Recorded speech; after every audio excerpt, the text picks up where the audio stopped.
Ki Joko Bodo sempat dikenal sebagai paranormal yang cukup sering muncul di televisi. Terlebih penampilan nyentrik Ki Joko Bodo yang khas sukses menyita perhatian publik. Diketahui Ki Joko Bodo kini sudah bertobat dan hijrah. Ia tak lagi menjalani dunia kelam perdukunan seperti dulu. Sebagai informasi, sosok Ki Joko Bodo lahir di Singaraja, Bali. Ki Joko Bodo sempat nekat merantau ke Yogyakarta semasa muda.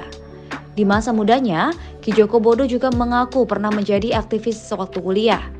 Dari waktu ke waktu, Ki Joko Bodo merasa kesulitan dalam membiayai kuliahnya, lantas dia akhirnya menuju ke Jakarta. Waktu berlalu, nampaknya Ki Joko Bodo tidak mampu hidup terus-menerus di Jakarta.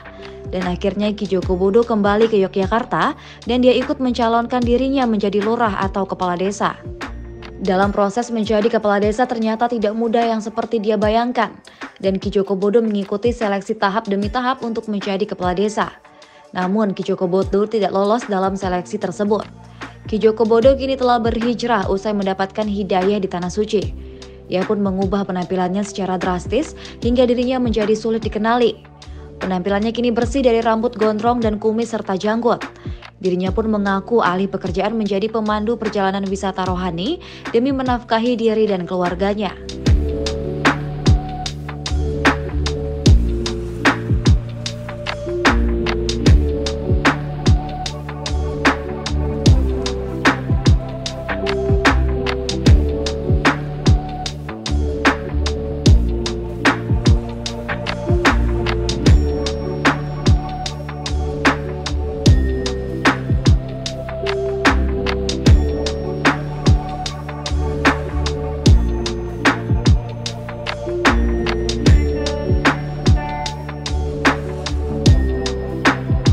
Terima kasih sudah nonton.